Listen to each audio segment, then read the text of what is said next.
අපි හිතනවා එක පැත්තකින් මේ අවස්ථාව වැදගත් වෙනවා අන්තර් විශ්වවිද්‍යාල ශිෂ්‍ය බල මණ්ඩලයට මෙවැනි පළල් එකතුවක් කරහා මේ රටේ අධ්‍යාපන අයිතිය වෙනුවෙන් අරගල කරන්න ප්‍රවේශ වෙච්ච මේ උත්සාහය අපි හිතනවා එක පැත්තකින් ඊටම වැදගත් කියලා. මොකද හැම වෙලාවෙම පසුගිය කාලේ අපි දැක්කා මේ රටේ අධ්‍යාපනයේ අයිතිය වෙනුවෙන් සටන් වැදුණු ශිෂ්‍යයන්ව ශිෂ්‍ය ව්‍යාපාරය හුදකලා වෙච්ච තත්වයක් තිබුණේ.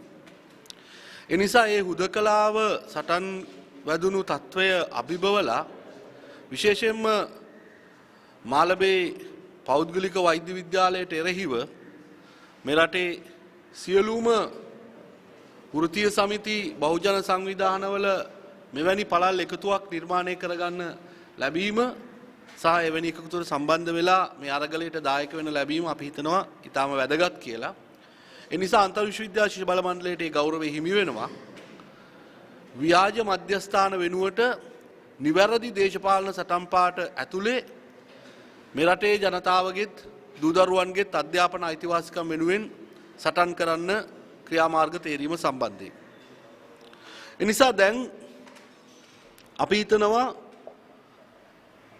මාළඹේ පෞද්ගලික වෛද්‍ය විද්‍යාල ප්‍රශ්නය තීරණාත්මක මංසන්දියකට ඇවිල්ලා තියෙන්නේ කියලා. ලහිරු සහෝදරයා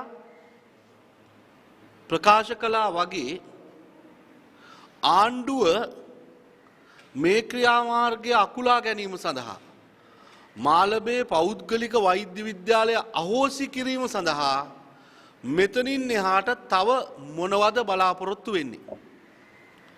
මෙතරම් පළල් වෘත්තික සංවිධාන එකතුවක් විසින් මේ කාරණයේ සමාජමය හානියත් අසාධාරණයත් අවධාරණය කරමින් අධ්‍යාපනයේ අයිතිය වෙනුවෙන් මෙයට එරෙහිව විරෝධතා දක්වද්දී ආණ්ඩුව ඒ ඉදිරියේ නෑසූ කන්ව සිටමින් කටයුතු කරන්නේ ඇයි?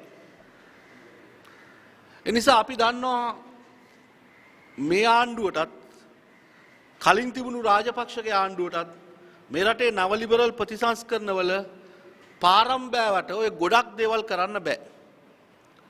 දැන් මේ ආසියාවේ එක එක ජාතියේ මර්මස්ථාන කරනවා කියලා පාරම්බෑවනේ. ඒ පාරම්බාපු තාලෙට මේකේ මොකක්වත් කරන්න බෑ.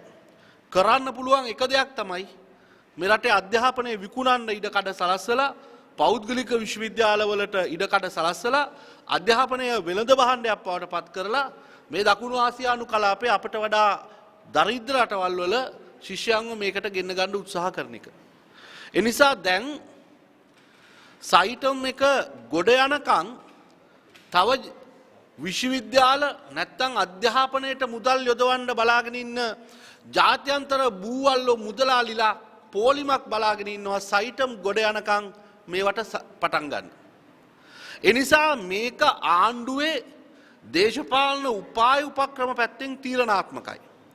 මොකද ආයෝජකයෝ කැඳවන්න නීති වෙනස් කරලා පරිසර කොන්දේසි ලිහිල් කරලා සියලු යටිතට පහසුකම් එළලා ආවඩ එළුවට පහුගිය කාලේ ආයෝජකයෝ ගෙනාවේ නැහැ.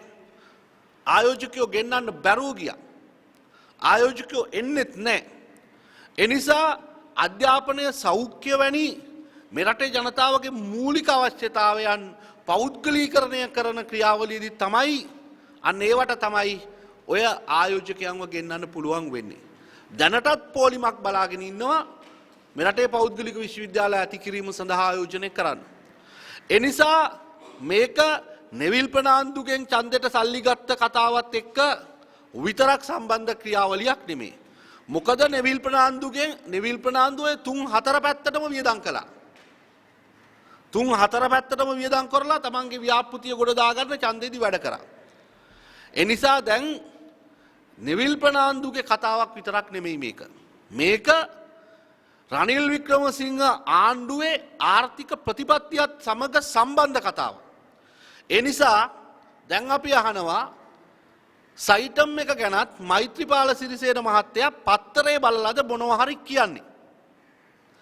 එනිසා දැන් මෙවැනි මෙතරම් පළල් එකතුවක් මේ අරගලය සඳහා සූදානම් කියන පණිවිඩය පත්තරෙන් බලලා තමන්ගේ දේශපාලනය බේරගන්න වැනි තියෙන තමන්ගේ ජනාධිපතිකම බේරගන්න කටයුතු කරයි කියලා අපි බලාපොරොත්තු වෙනවා.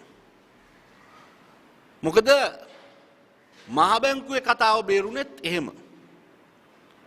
ඒවා මේ බේරන්න තිබුණු ප්‍රශ්න නෙමෙයි. බේරුණේ එහෙම.